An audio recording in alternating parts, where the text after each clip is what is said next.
ইন্নামাল মুমিনুনা আল্লাযীনা ইযা যুকিরাল্লাহু ওয়াজিলাত কুলুবুহুম ওয়া ইযা তুলিয়াত আলাইহিম আয়াতুহু যাদাতুহুম ঈমানা ওয়া আলা রাব্বিহিম ইয়াতাওয়াক্কালুন আল্লাযীনা ইউকিমুনাস সালাতা ওয়া মিম্মা রাযাকনাহুম ইউনফিকুন উলাইকা হুমুল মুমিনুনা হাক্কান লাহুম দারাজাতুন ইনদা রাব্বিহিম ওয়া মাগফিরাতুন ওয়া রিজকুন কারীম। আল্লাহু আকবার। এই আয়াতের মধ্যে আল্লাহ রাব্বুল আলামিন বলছে, ও দুনিয়ার বান্দারা, তোমাদের ভিতরে পাঁচটা কোয়ালিটি থাকলে তুমি পরিপূর্ণ মুমিন। পরিপূর্ণ কি? মুমিন। কথা বলতে হবে, একটু জবাব দেবেন। পরিপূর্ণ কি পাঁচটা কোয়ালিটি থাকলে মুমিন কি হবে? মুমিন। আল্লাহ রাব্বুল আলামিন বলছেন, ইন্নামাল মুমিনুনা আল্লাযীনা ইযা যুকিরাল্লাহু ওয়াজিলাত কুলুবুহুম। ও দুনিয়ার বান্দারা, তোমরা যারা মুমিন তাদের ভিতরে পাঁচটা কোয়ালিটি থাকবে। পাঁচটা কোয়ালিটির মধ্যে একটা কোয়ালিটি হলো, যে বান্দা আমি আল্লাহ রাব্বুল আলামিনকে স্মরণ করবে, আমি আল্লাহ রাব্বুল আলামিনের নাম যখন শুনবে, ওই বান্দার অন্তরটা কাঁপতে হবে। সুবহানাল্লাহ। আল্লাহর নাম শুনলে পরে আপনার অন্তর কি করতে হবে? কাঁপতে হবে। এক নাম্বার কোয়ালিটি। আল্লাহ রাব্বুল আলামিন বলছে, দুনিয়ার বান্দা, এক নাম্বার কোয়ালিটি হলো, যেই বান্দা আমি আল্লাহ রাব্বুল আলামিনের নাম শুনলে পরে ওই বান্দার অন্তরটা সাথে সাথে কম্পন শুরু হয়ে যাবে। সুবহানাল্লাহ। ওয়া ইযা তুলিয়াত আলাইহিম আয়াতুহু যাদাতুহুম ঈমানা। আল্লাহ রাব্বুল আলামিন বলছেন, দুনিয়ার বান্দারা, যে বান্দা আমার কোরআনের আলোচনা শুনলে, আমার কোরআনের যখন তাফসীর ব্যাখ্যা শুনবে, সাথে সাথে ওই বান্দার দুই নম্বরে কোয়ালিটি হলো, ওই বান্দার ঈমান বৃদ্ধি পাবে। সুবহানাল্লাহ। দুই নাম্বার হচ্ছে, আল্লাহর কোরআনের আলোচনা যখন শুনবে, সাথে সাথে ওই বান্দা ঈমান কি হবে? বাড়তে থাকবে, বৃদ্ধি হবে। সুবহানাল্লাহ। আল্লাহ রাব্বুল আলামিন বলছেন, ওয়া আলা রাব্বিহিম ইয়াতাওয়াক্কালুন। আল্লাহ পাক বলছে, ওই বান্দা যখন কোন মুসিবতের মধ্যে পড়বে, কোন যখন বিপদের মধ্যে পড়বে, ওই বান্দা আমি আল্লাহ রাব্বুল আলামিনের উপরে তাওয়াক্কুল করবে। সুবহানাল্লাহ। ওই বান্দা যখন মুসিবতের মধ্যে পড়বে, কোন বিপদের সম্মুখীন হয়ে যাবে, কোন মানুষের উপরে তাওয়াক্কুল করবে না। তাওয়াক্কুল করবে কার উপরে? আল্লাহর উপরে। আল্লাহ রাব্বুল আলামিন বলছেন, আল্লাযীনা ইউকিমুনাস সালাত। ওই বান্দার চতুর্থ নাম্বার কোয়ালিটি হলো, ওই বান্দা দৈনিক 5 ওয়াক্ত নামাজ কায়েম করবে। সুবহানাল্লাহ। ওই বান্দা নামাজ পড়া আর নামাজ কায়েম করা এক নয়, এক নয়। ব্যাখ্যা করে দিচ্ছি। এই কোরআন বলছে ওই বান্দার ৫ নাম্বার কোয়ালিটি হলো ওই বান্দাকে আল্লাহ রাব্বুল আলামিন যত সম্পদ দিয়েছে, যত টাকা দিয়েছে, পয়সা দিয়েছে, আল্লাহ বলছে ওই বান্দা ওই সম্পদ থেকে আমি আল্লাহ রাব্বুল আলামিনের রাস্তায় ব্যয় করবে। সুবহানাল্লাহ। আল্লাহ রাব্বুল আলামিন যত সম্পদ দিয়েছে, যত আপনাকে টাকা দিয়েছে, পয়সা দিয়েছে, সেখান থেকে আল্লাহ রাস্তায় কি করতে হবে? ওই মুমিন বান্দার ৫ নাম্বার কোয়ালিটি হচ্ছে ওই বান্দা আল্লাহ রাব্বুল আলামিনের পথে সেই কিছু টাকা সম্পদ দান করবে। কন্যা সুবহানাল্লাহ। উলাইকা হুমুল মুমিনুনা হাক্কা। আল্লাহ পাক বলছে ওই বান্দা ঈমানের দাবিতে, মুমিনের দাবিতে ওই বান্দা হলো সত্যবাদী, ওই বান্দা হলো সফলকাম। সুবহানাল্লাহ। ওই বান্দা ঈমানের দাবিতে, মুমিনের দাবিতে ওই বান্দা হচ্ছে কি? সফলকাম। কি কাম? সফলকাম। এই ৫টা কোয়ালিটি যার ভিতরে পাওয়া যাবে, আল্লাহ বলছে আমার পক্ষ থেকে ওই বান্দার জন্য ৩টা পুরস্কার রয়েছে। কয়টা? ৩টা পুরস্কার রয়েছে। ১ নাম্বার পুরস্কার লাহুম দারাজাত। ১ নাম্বার পুরস্কার হচ্ছে আল্লাহ বলতেছে আমার বান্দার ভিতরে যদি ৫টা কোয়ালিটি পাওয়া যায়, আমি তার মর্যাদা বাড়িয়ে দিব। কন্যা সুবহানাল্লাহ। আল্লাহ রাব্বুল আলামিন বলছেন আমার বান্দার মর্যাদা বাড়িয়ে দিব। ২ নাম্বার হলো লাহুম দারাজাত ইনদা রাব্বিহিম ওয়া মাগফিরা। আল্লাহ রাব্বুল আলামিন বলছে ওই বান্দাকে আমি আল্লাহ ক্ষমা করে দিব। সুবহানাল্লাহ। এরপরে আল্লাহ রাব্বুল আলামিন বলছে মাগফিরাতু ওয়া রিজকুন কারীম। আমি বান্দা আমি আল্লাহ রাব্বুল আলামিন ওই বান্দাকে প্রশস্ত রিজিকের ব্যবস্থা করে দিব। সুবহানাল্লাহ। প্রশস্ত রিজিক মানে কি? এখানে আপনারা লবণের শ্বাস করেন, ঠিক কিনা? লবণের শ্বাস হয় কিনা? হয়।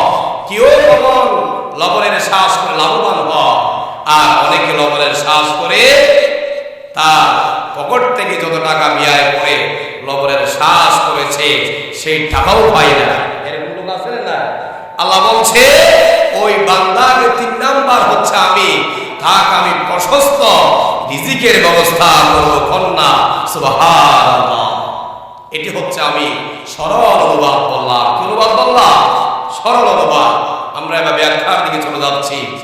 আল্লাহ রাব্বুল আলামিন বলছেন ইন্নামাল মুমিনুনা আল্লাযীনা ইযা যুকিরাল্লাহ। আল্লাহ বলছে যে বান্দা আমাকে স্মরণ করবে, যেই বান্দা আমি আল্লাহ রাব্বুল আলামিনের নাম যখন স্মরণ করবে, সাথে সাথে ওই বান্দার অন্তরটা কম্পিত হবে। সুবহানাল্লাহ। কিভাবে কম্পিত হয়? একটা উদাহরণ দেব। ওইটা একটা উদাহরণ দেব। যেমন আপনাদের এই মকনামা জেডি থেকে আপনাদের দরবার ঘাট আপনারা যখন বুট নিয়ে আসেন, কি নিয়ে আসেন? বুট নিয়ে আসেন। হঠাৎ করে আপনি বুট নিয়ে সাগরের মাঝখানে চলে এসেছেন। হঠাৎ করে সাগর গরম হয়ে গিয়েছে। কি হয়ে গিয়েছে? গরম হয়ে গিয়েছে। এবার ঢেউ, বড় বড় ঢেউ মারতেছে আপনার নৌকার মধ্যে, আপনার বুটের মধ্যে, ঠিক কিনা? যখন এইভাবে ঢেউ মারবে, যখন সাগরের মাঝখানে নৌকাটা ডুবা ডুবা হয়ে যাবে, যখন ডুবিয়ে যাওয়ার জন্য চেষ্টা করবে, তখন আপনার ভিতরে এক ধরনের ভয় লাগবে কিনা? ভয় লাগবে কিনা? অবশ্যই লাগবে। আমি তো অনেকে আছে সাঁতার কাটতে জানে না, যখন ওই নৌকার মধ্যে উঠে যখন নৌকাটা ডোবার জন্য চেষ্টা করবে, সাথে সাথে যিনি সাঁতার জানে না তিনি বলবে আজকে তো আমার মৃত্যু এখানে হয়ে। আর শোনা, যখন কিয়ামত কিয়ামত দিবসের কথা যখন স্মরণ হবে, কিয়ামতের দিন আপনার স্ত্রী, আপনার সংসার, আপনার টাকা, আপনার পয়সা আপনার আপন হবে না। সেই দিন আপনার একটা আমল হবে, একটা আমল আপনার আপন হয়ে যাবে। তিনি আপনার আমলের উপরে খুশি হয়ে, যিনি খুশি হয়ে যাবে তিনি কে? আমার আল্লাহ।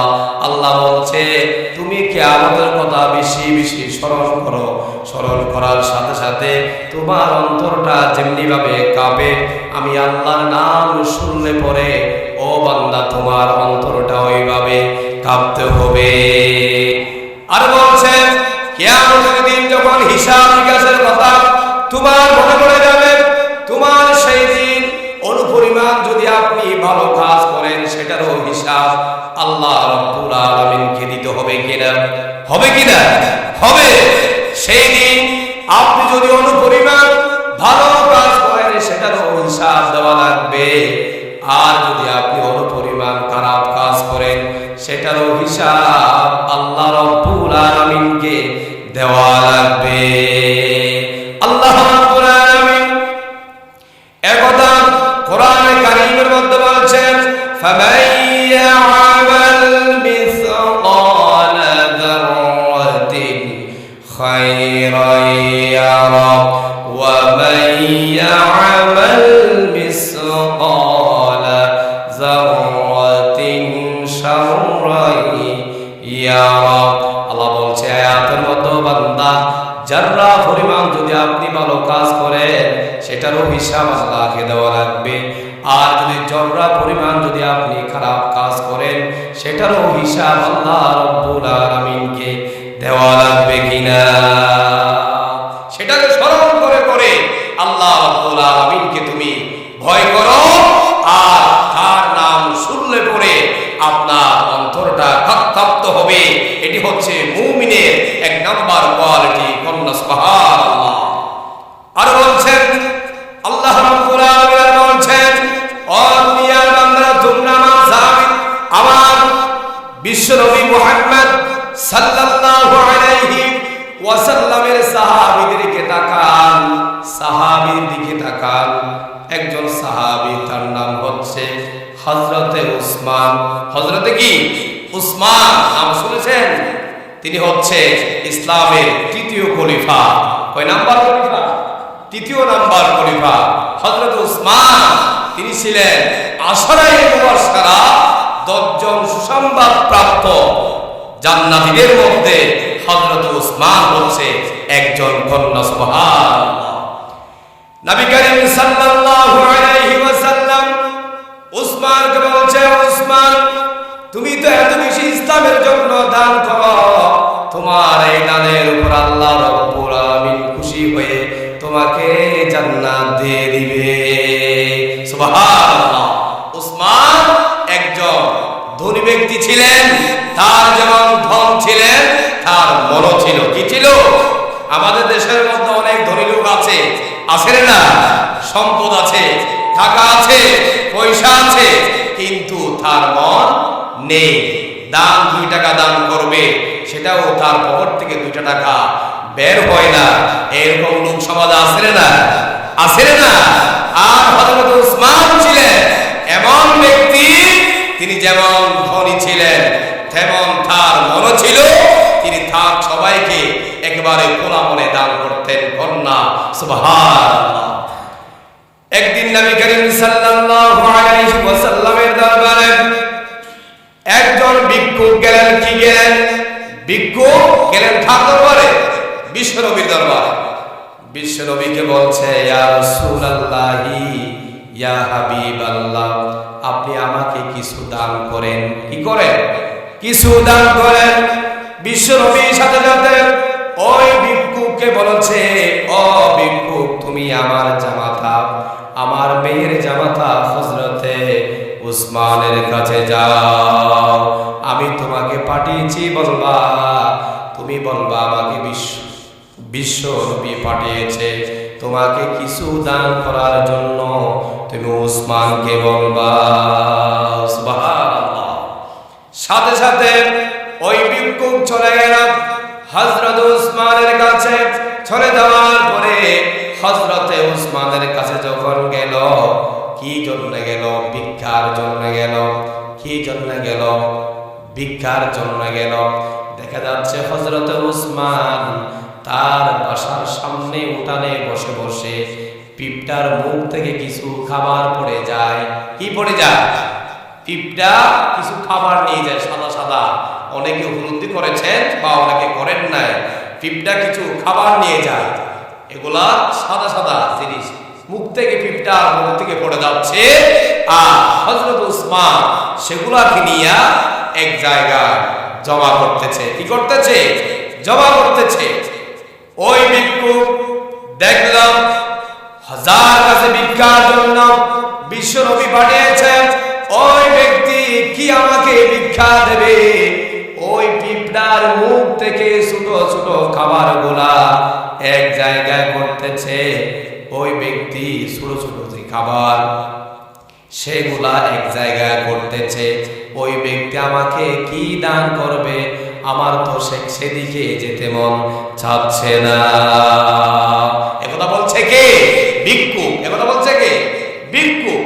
এবার ভিক্ষুক আবার চলে গেল বিশ্বনবীর দরবারে।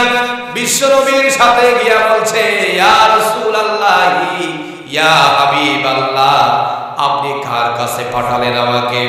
আপনি এমন ব্যক্তির কাছে পাঠালেন, ওই ব্যক্তি তো পিঁপড়ার মুখ থেকে খাবার নিয়ে এক জায়গায় করতেছে।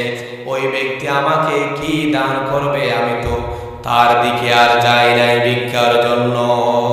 বিশ্বনবী বলছে, হে ভিক্ষুক, আমি তোমাকে পাঠিয়েছি, তুমি তার কাছে না যাবা, তাকে বলবা তোমাকে এগুলা দেখার জন্য কে বলছে, তুমি যাও, আবার যাও। ওই ভিক্ষুক আবার পাঠিয়ে দিলাম কার কাছে? হযরতে উসমানের কাছে পাঠিয়ে দিলাম। উসমানের কাছে যাওয়ার পরে যখন দ্বিতীয়বার গেল, উসমানকে দেখা যাচ্ছে বা কিছু তুলা উড়ে যাচ্ছে। কিছু তুলা কি? বালিশ একটা যখন আমরা রেডি করি, বাজারের মতো যারা বালিশ এবং ল্যাব ম্যাট্রেস যারা বিক্রি করে, তারা কি করে? এগুলা তুলাগুলো ঢুকানোর পর একটা লাঠি দিয়া পিঠায়, ঠিক কিনা? আরামদায়ক করার জন্য। কি জন্য? আরামদায়ক করার জন্য। যখন পিঠা কিছু তুলার টুকরো ছোট ছোট ভালো করে দেখাও যায় না, এগুলো উঠতে থাকে। এরকম হয় কিনা? হয় কিনা? দেখা যাচ্ছে হযরত উসমান দ্বিতীয়বার যখন ভিক্ষুক তার দরবারে গেল, সাথে সাথে দেখা যাচ্ছে উসমান কিছু তুলা উঠতেছে, সেগুলা ধরে ধরে এক জায়গায় রাখতেছে। ওই ভিক্ষুকের কাছে আবারও কৌতূহল জাগলো, এই ব্যক্তি আমাকে কি দান করবে? এটা তো কিছু তুলা, সামান্য তুলা, এগুলা নিয়ে এক জায়গায় করতেছে। ওই ব্যক্তি আমাকে কি দান করবে? এ কথা বলে ওই ভিক্ষুক আবারও চলে গেল কার দরবারে? বিশ্বনবীর দরবারে চলে গেল। যাওয়ার পরে বিশ্বনবীকে আবার বলেছে, বিশ্বনবী বলছে, হে ভিক্ষুক, তুমি বারবার চলে আসতেছো কেন? তুমি তাকে বলবা সে তোমাকে কি দে, তুমি দেখো, তুমি আবার যাও, এবার তুমি বলবা। কাকে? হযরতে উসমানকে। এবার ভিক্ষুক সাহস করে তৃতীয়বারে হযরত উসমানের কাছে গেল। তার কাছে গিয়া, কিন্তু এর আগে যে দুইবার গিয়েছে ওই ভিক্ষুক এটা উপলব্ধি করেছে কে? হযরতে উসমান। কে? হযরতে উসমান। এবার ভিক্ষুক যখন উসমানের কাছে গেল, উসমানকে বলছে, ও উসমান, আমাকে বিশ্বনবী পাঠিয়েছে আপনার দরবারে। আমি হলাম একজন ভিক্ষুক, আপনার কাছে আমাকে পাঠিয়েছে, বিশ্বনবী পাঠিয়েছে আমাকে কিছু দান করার জন্য বলছে। সুবহানাল্লাহ। এবার উসমান বলছে, ও ভিক্ষুক, তোমাকে তো আমি এর আগে দুইবার দেখেছি, তুমি আমাকে কিছু বলো নাই, আমাকে কিছু বলেও নাই, আমার দিকে তো আসো নাই। অনেক দূর থেকে দেখলাম, তুমি আমাকে দেখে আবার চলে গিয়েছ। কেন চলে গিয়েছ? তুমি আমার কাছে আসবা, আমাকে বলবা কি জন্য আসছো, এবার খুলে বলো। সুবহানাল্লাহ। এটা বোঝানোর জন্য বলতেছি, তার যেমন ধন ছিল, তার যারা বিক্রি করে তারা কি করে? এগুলা তুলাগুলা ঢুকানোর পিটায়, ঠিক কিনা? আরামদায়ক করার জন্য। কি জন্য? আরামদায়ক করার জন্য। যখন পিঠায় কিছু তুলার টুকরো ছোট ছোট ভালো করে দেখাও যায় না, এগুলো উঠতে থাকে। এরকম হয় কিনা? হয় কিনা? দেখা যাচ্ছে হযরত উসমান দ্বিতীয়বার যখন ভিক্ষুক তার দরবারে গেল, সাথে সাথে দেখা যাচ্ছে উসমান কিছু তুলা উঠতেছে, সেগুলা ধরে ধরে এক জায়গায় রাখতেছে। ওই ভিক্ষুকের কাছে আবারও কৌতূহল জাগলো, এই ব্যক্তি আমাকে কি দান করবে? এটা তো কিছু তুলা, সামান্য তুলা, এগুলা নিয়ে এক জায়গায় করতেছে। ওই ব্যক্তি আমাকে কি দান করবে? এ কথা বলে ওই ভিক্ষুক আবারও চলে গেল কার দরবারে? বিশ্বনবী দরবারে চলে গেল। যাওয়ার পরে বিশ্বনবীকে আবার বলেছে, বিশ্বনবী বলছে, হে ভিক্ষুক, তুমি বারবার চলে আসতেছো কেন? তুমি তাকে বলবা সে তোমাকে কি দে, তুমি দেখো, তুমি আবার যাও, এবার তুমি বলবা। কাকে? হযরতে উসমানকে। এবার ভিক্ষুক সাহস করে তৃতীয়বারে হযরত উসমানের কাছে গেল। তার কাছে গিয়া, কিন্তু এর আগে যে দুইবার গিয়েছে ওই ভিক্ষুক এটা উপলব্ধি করেছে কে? হযরতে উসমান। কে? হযরতে উসমান। এবার ভিক্ষুক যখন উসমানের কাছে গেল, উসমানকে বলছে, ও উসমান, আমাকে বিশ্বনবী পাঠিয়েছে আপনার দরবারে। আমি হলাম একজন ভিক্ষুক, আপনার কাছে আমাকে পাঠিয়েছে, বিশ্বনবী পাঠিয়েছে আমাকে কিছু দান করার জন্য বলছে। সুবহানাল্লাহ। এবার উসমান বলছে, ও ভিক্ষুক, তোমাকে তো আমি এর আগে দুইবার দেখেছি, তুমি আমাকে কিছু বলো নাই, আমাকে কিছু বলেও নাই, আমার দিকে তো আসো নাই। অনেক দূর থেকে দেখলাম, তুমি আমাকে দেখে আবার চলে গিয়েছ। কেন চলে গিয়েছ? তুমি আমার কাছে আসবা, আমাকে বলবা কি জন্য আসছো, এবার খুলে বলো। সুবহানাল্লাহ।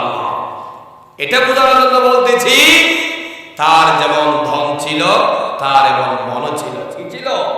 মনে ছিল।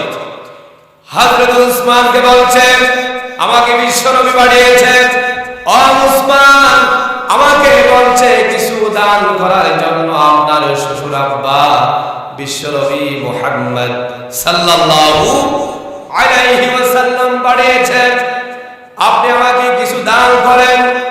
এবার উসমান ওই ভিক্ষুককে বলছে, ও উসমান, তুমি আমার ওই ঘরের মধ্যে যাও, আমার ওই ঘরের মধ্যে অনেক উট আছে। কি আছে?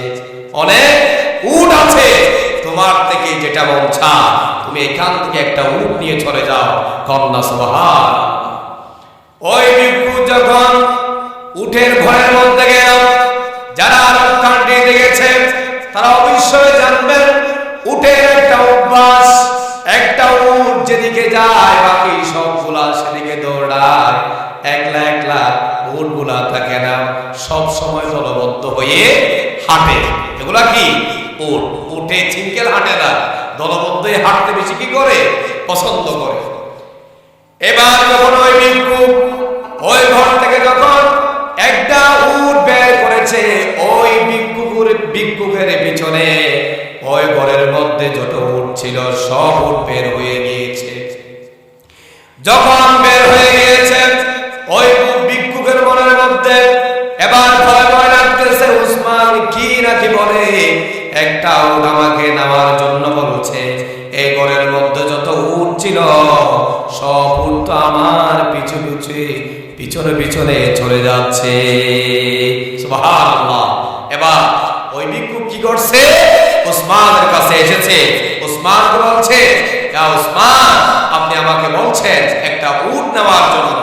এখন দেখা যাচ্ছে আপনার ওই ঘর থেকে সব উট আমার পিছু লেগেছে, সব উট আমার দিকে চলে যাচ্ছে। উসমান বলছে, ও ভিক্ষুক, উসমান এমন ব্যক্তি নয়, তিনি দান করতে শিখে আবার দান রিটার্ন নেওয়া শিখে নাই। উসমান বলেছেন, ও ভিক্ষুক, আমার সব যদি তোমার পিছনে পিছনে চলে যায়, আমি তোমাকে আমার সব তোমাকে দান করে দিলাম। সুবহানাল্লাহ। এরকম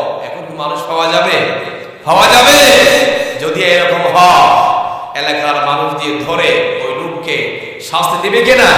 বলবে আরো আমি 1 টাকা উট দিয়েছি, সে আমার সব উট নিয়ে চলে যাচ্ছে, তাকে তোমরা কি করো? শাস্তি দাও। বলবে কি না? বলবে। যেমন ধন ছিল তার তেমন মনও ছিল। এইভাবে আমাদের অন্তরকে ওইভাবে করতে হবে, ওইভাবে সাজাতে হবে, ঠিক কি না? হযরত উসমানের কথা বলছিলাম। হযরত উসমান যখন তিনি জান্নাতে যাবে এটা সার্টিফিকেট পেয়েছে, এরপরও হযরত উসমানের কাছে এত ভয় লাগতো। উসমান তিনি চিন্তা করতেন কবরে গেলে আমার কি অবস্থা হবে। তিনি দুনিয়ায় থাকতে সার্টিফিকেট পেয়েছেন, কোথায় যাবে? জান্নাতে যাবে। হযরত উসমান যখন কবরস্থানের পাশ দিয়ে হেঁটে যেতেন, 2 চোখ বেয়ে টপ টপ করে তার চোখ দিয়ে পানি পড়ত। হযরত উসমান যখন এভাবে কান্না করত, হযরত উসমান ওই কবরবাসীর দিকে তাকায়া তিনি চিন্তা করতেন, আহারে এই মানুষগুলা তো আমার মতো দুনিয়ার মধ্যে ছিল, আজকে তো তারা দেখে নাই, কবরের বাসিন্দা হয়ে গিয়েছে, একটা কথাও বলতে পারে না, তারা কি অবস্থায় আছে? বলতে পারে? কবরে যারা আছে তারা কোনো কথা বলতে পারে না।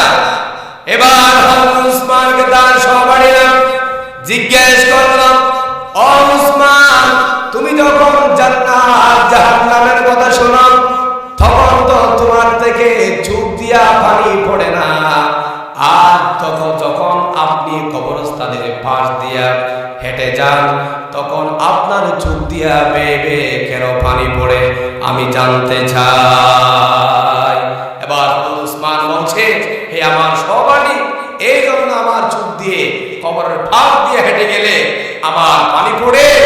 বিশ্বনবীর মুখ থেকে আমি শুনেছি, জবান দিয়ে শুনেছি, দুনিয়া থেকে যাওয়ার পরে পরকালের প্রথম মঞ্জিল হলো কবর। কি কবর?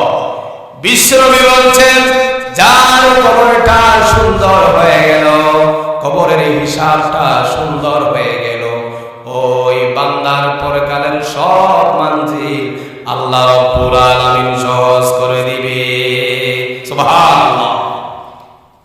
হযরত উসমান বলছে, সহপাঠীরা শোনো, বিশ্ব নবীর মুখে শুনেছি খবরের আযাব বড় ভয়ঙ্কর হবে। কি হবে?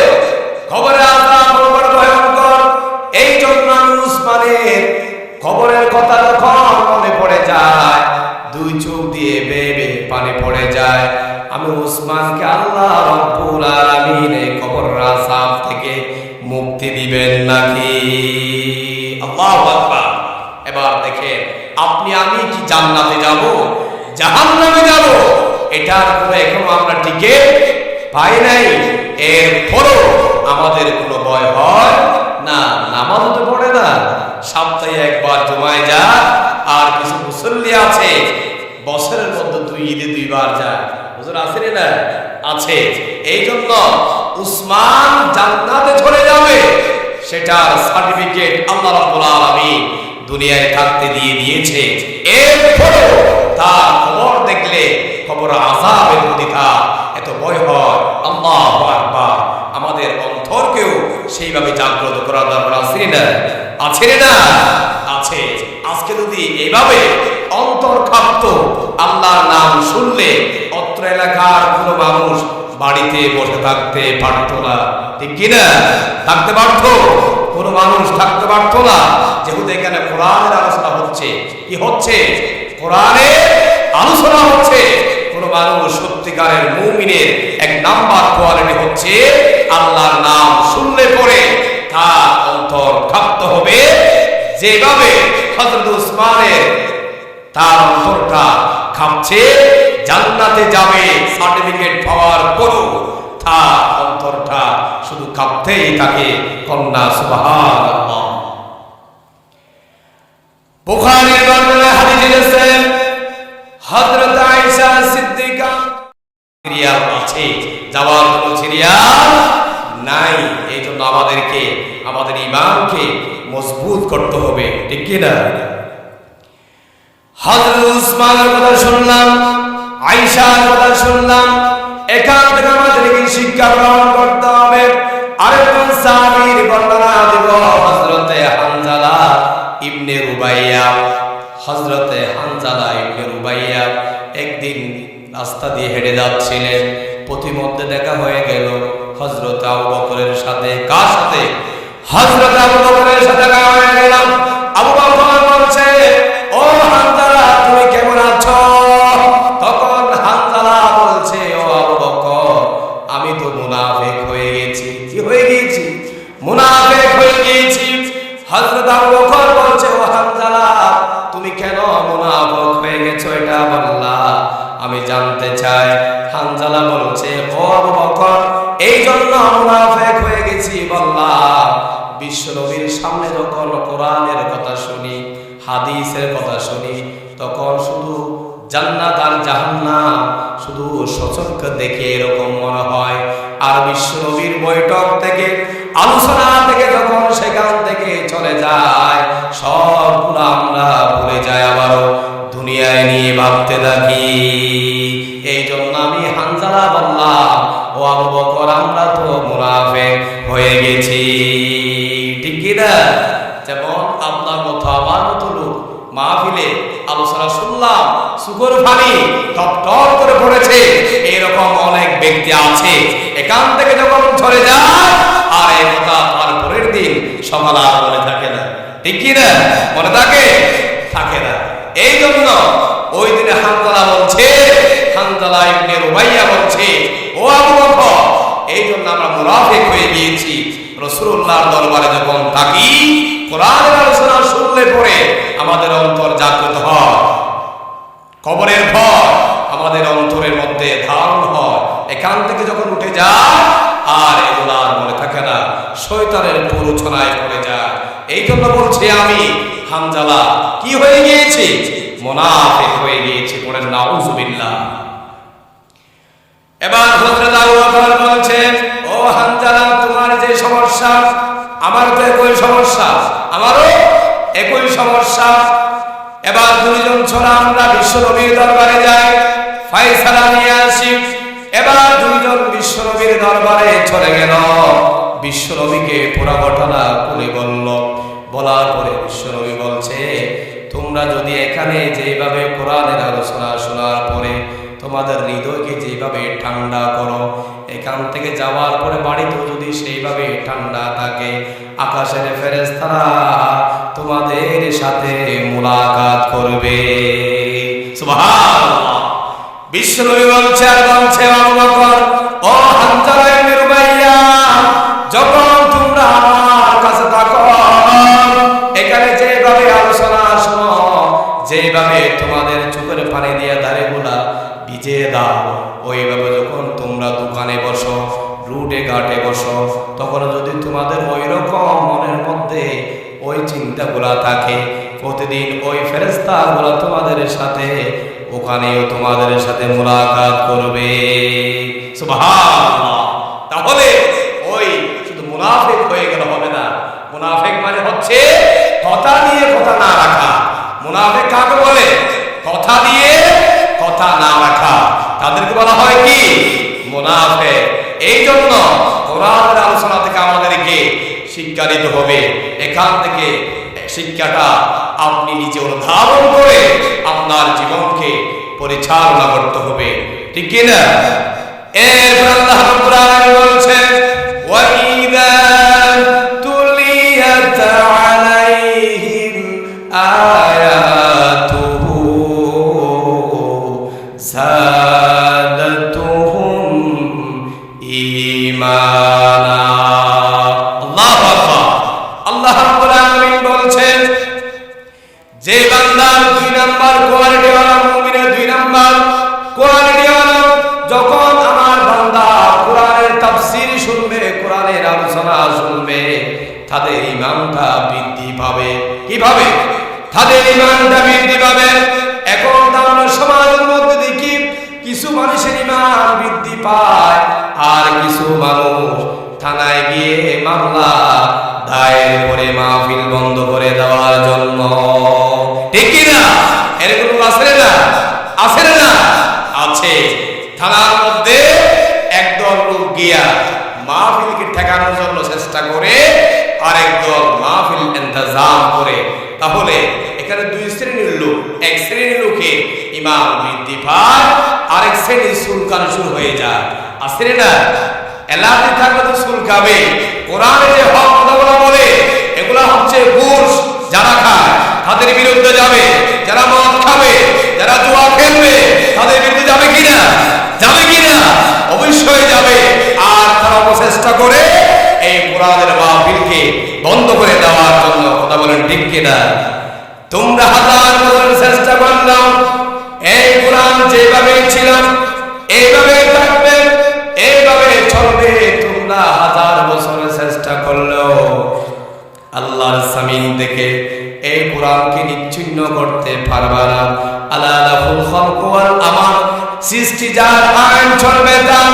যদিও এখনো আল্লাহর আইন এখনো চালু হয় নাই, একদিন আমরা আশা করি আমরা না দেখলেও এই বাংলার মধ্যে কোরআনের আইন চালু হয়ে যাবে। ঠিক কিনা? অবশ্য আমরা যদি নাও দেখি, আমাদের পরবর্তী যারা ইয়ং জেনারেশন আসতেছে এরা অবশ্যই দেখবে কোরআনের রাজ একদিন কায়েম হয়ে যাবে। কন্যা সুবহানাল্লাহ। এরপরে 3 নাম্বার মুমিনের কোয়ালিটি, ওয়া আলা রাব্বিহিম ইয়াতাওয়াক্কালুন। আপনার উপরে যত মুসিবত আসুক, করুণা আসুক, মহসিন আসুক, যত দুর্যোগ আসুক না কেন, আমরা কোনো মানুষের উপরে তাওয়াক্কুল করবে না। আমরা সরাসরি তাওয়াক্কুল করব কার উপরে? আল্লাহর উপরে। আল্লাহ বলছে কোন বান্দা কোনদিন মানুষের উপরে তাওয়াক্কুল করতে পারে না। ওই বান্দা যদি আমার উপরে তাওয়াক্কুল করে, ওই বান্দাকে আমি মুসিবত বিপদ থেকে আমি আল্লাহ হেফাজত করব। সুবহানাল্লাহ। এখন ইদানিং আপনারা যারা মোবাইল ইউজ করেন, অবশ্যই আপনারা দেখেছেন চট্টগ্রামের একটা ঘটনা। চট্টগ্রামের একটা হুজুরের নাম হচ্ছে জাহাঙ্গীর হুজুর। কি হুজুর? জাহাঙ্গীর হুজুর। মিডিয়ার মধ্যে একেবারে বাইরা ওই হুজুরটা। আপনারা অনেকে কুতুবদিয়ার মধ্যে এসেছে, আপনারা অবশ্যই চিনেন। একটা মাজার মধ্যে গিয়া ডাইরেক্ট কিছু ছেলেমেয়েদেরকে নিয়ে বলতেছে, এই ছেলেমেয়েদেরকে নিয়ে বলছে, এই বাবা যান, এরা পরীক্ষার্থী তোমার কাছে আসছে, এদেরকে আপনি পরীক্ষার মধ্যে কামিয়াব করে দিও। মরা মানুষের কাছে যাচ্ছে, মরা মানুষের কাছে চাওয়া কি জায়েজ আছে? জায়েজ আছে। যখন তার শরীর থেকে যখন নিঃশ্বাস চলে যায়, এই ডেড বডির কোনো দাম তারা মরা মানুষের কাছে চায়, আল্লাহর কাছে চায় না। যিনি দিতে পারে তার কাছে চায় না, চায় কার কাছে? মরা মানুষের কাছে। কন্যা নাউযু বিল্লাহ। এরকম ফিতনা থেকে আমাদেরকে আল্লাহ রাব্বুল আলামিন বাঁচিয়ে রাখুক।